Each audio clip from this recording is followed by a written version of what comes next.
Hello friends, welcome back to my channel Trend Electronics. നമ്മളൊരു ആംപ്ലിഫയറിൻ്റെ review പറയുന്നതിന് മുന്നോടിയായിട്ട് ബിഗിനേഴ്സ് തൊട്ട് ടോപ്പ് ലെവലിൽ അസംബിൾ ചെയ്യുന്നവരെ വരെ നേരിടുന്നൊരു പ്രശ്നത്തെക്കുറിച്ചും കൂടെ പറയാനാണ് വന്നത്. എന്ന് വെച്ചാൽ സിമ്പിളാണ്. നമ്മളൊരു ആംപ്ലിഫയർ അസംബിൾ ചെയ്ത് കഴിഞ്ഞാൽ 100-ൽ 99% ആൾക്കാർക്ക് ഒരു ആംപ്ലിഫയറിൽ തൃപ്തിയായിരിക്കും. അതിൽ ഈ 1% ആൾക്കാരുണ്ട്. പച്ച മലയാളത്തിൽ പറഞ്ഞാൽ വള്ളിക്കെട്ട് എന്നൊക്കെ പറയത്തില്ലേ, അങ്ങനെ പറയുന്ന ആൾക്കാർ. അപ്പം അവർക്ക് നമ്മളെത്ര വൃത്തിക്ക് ചെയ്ത് കൊടുത്താലും അവർക്കത് ഇഷ്ടപ്പെടത്തില്ല. അവരെന്തെങ്കിലും കുറവുകൾ അതിനകത്ത് പറഞ്ഞുകൊണ്ടിരിക്കും. ആ ട്രിബിൾ കുറവ്, ബാസ് കുറവ്, ഹമ്മിങ് കേൾക്കുന്നു, ആ പാട്ടിട്ടപ്പോൾ ഇങ്ങനെ കേൾക്കുന്നു, ഇല്ല പാട്ടിട്ടപ്പോൾ അങ്ങനെ കേൾക്കുന്നു. ഒരു 100 വട്ടം നമ്മളിങ്ങനെ കോൺടാക്ട് ചെയ്തുകൊണ്ടേയിരിക്കും.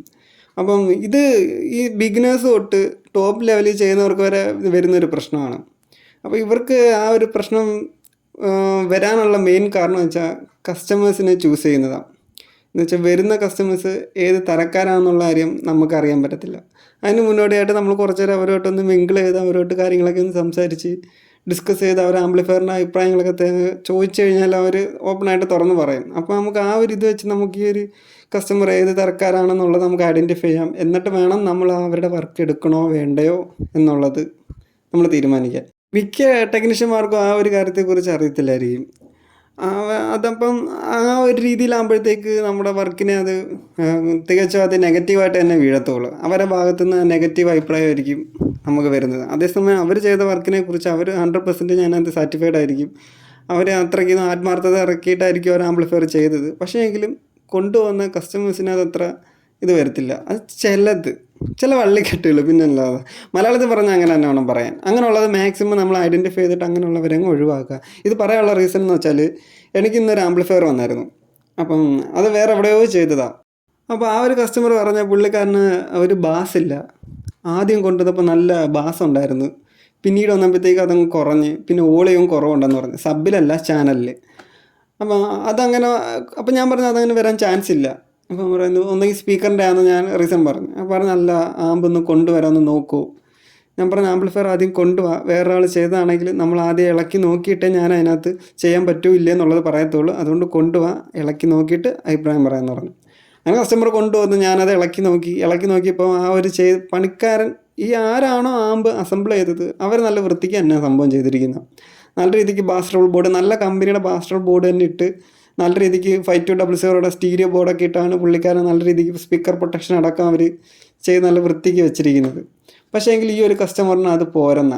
അപ്പം ഞാൻ എൻ്റെ ഷോപ്പിലുള്ള ഒരു സ്പീക്കറിനകത്ത് ഇത് കണക്ട് ചെയ്തിട്ട് പാട്ടിട്ടപ്പോഴത്തേക്ക് നെഗറ്റീവ് പറയാനായിട്ടൊക്കെ എനിക്ക് ഒന്നുമില്ലായിരുന്നു. അത്യാവശ്യം നല്ല ക്വാളിറ്റി ഉണ്ട്, നല്ല പെർഫോമൻസ് ഉണ്ട്, വാല്യൂ ഫോർ മണി. ആ പുള്ളിക്കാരനെ ഇറക്കിയ എമൗണ്ടിനനുസരിച്ചുള്ള ഒരു ക്വാളിറ്റിയും കാര്യങ്ങളെല്ലാം ആ ഒരു ആംപ്ലിഫയറിനകത്ത് ഉണ്ടായിരുന്നു. അപ്പോൾ അത് പോരാ, ബാസ് വേണോ? അതുപോലെ ഈ ഒരു കസ്റ്റമർ തുടക്കത്തിൽ തന്നെ പറഞ്ഞായിരുന്നു അസംബിൾ ചെയ്ത് കൊണ്ടുവന്ന് വെച്ചപ്പോൾ നല്ല ബാസ് ഉണ്ടായിരുന്നു, പിന്നീട് ബാസ് പോയെന്ന്. അങ്ങനത്തെ ഒരു ആ ഒരു കംപ്ലൈൻറ്റ് ഇങ്ങനെ ഒരു ആംപ്ലിഫയറിൽ വരാനുള്ള ചാൻസ് 100% കുറവാണ്. ഒന്നെങ്കിൽ സ്പീക്കേഴ്സിൻ്റെ മാത്രമേ കംപ്ലൈൻറ്റ് വന്നു കഴിഞ്ഞാലേ ഉള്ളൂ അങ്ങനെ ഒരു ഇഷ്യൂ വരുന്നത്.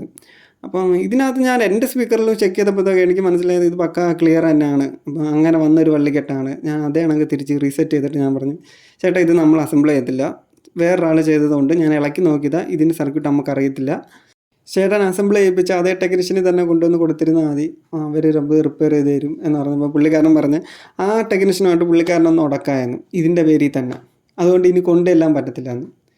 അപ്പം അങ്ങനെ പല കേസുകളും ഇവർ പറയും. നമ്മളത് എടുത്തു കഴിഞ്ഞാൽ പിന്നീട് അത് നിങ്ങളുടെ തലയിലായിരിക്കും, ടെക്നീഷ്യന്മാരുടെ തലയിലായിരിക്കും ഇരിക്കുന്നത്.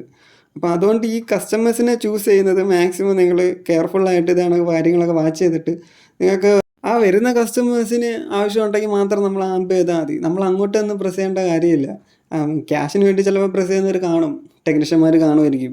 ഞാൻ എൻ്റെ ഒരു രീതിയിലാണ് പറഞ്ഞത്. നമ്മൾ ആരുടെ ചെന്നിട്ട് നിങ്ങൾ ആംപ്ലിഫയർ പണിയെന്ന് നമ്മൾ പറയത്തില്ല. അവർക്ക് വേണമെങ്കിൽ വന്നാൽ മതി, ഇത്ര എമൗണ്ട് ചെയ്യാൻ പറ്റുമെങ്കിൽ ചെയ്തു, അങ്ങനെ.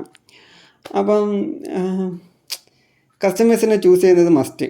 അതാണ് ഞാൻ മെയിനായിട്ട് ഈ ബിഗിനേഴ്സിൻ്റെ അടുത്തും ടോപ്പ് ലെവലിൽ അസംബിൾ ചെയ്യുന്നവർക്കും ഈ ഒരു കേസുണ്ട്. അവർക്കറിയാം, അവർ ചിലവർ മൈൻഡ് ചെയ്യത്തില്ല, ചിലവർ വർക്കിൽ നെഗറ്റീവ് വീഴുമല്ലോ എന്നുള്ളത് കൊണ്ട് അവരത് കയ്യിൽ നിന്ന് ക്യാഷ് ഇറക്കിയായാലും അത് ക്ലിയർ ചെയ്ത് കൊടുക്കുന്നവരുണ്ട്.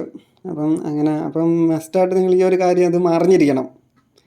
അപ്പോൾ ഇനി നമ്മുടെ ആംപ്ലിഫയറിൻ്റെ റിവ്യൂലോട്ട് നമുക്ക് കിടക്കാം.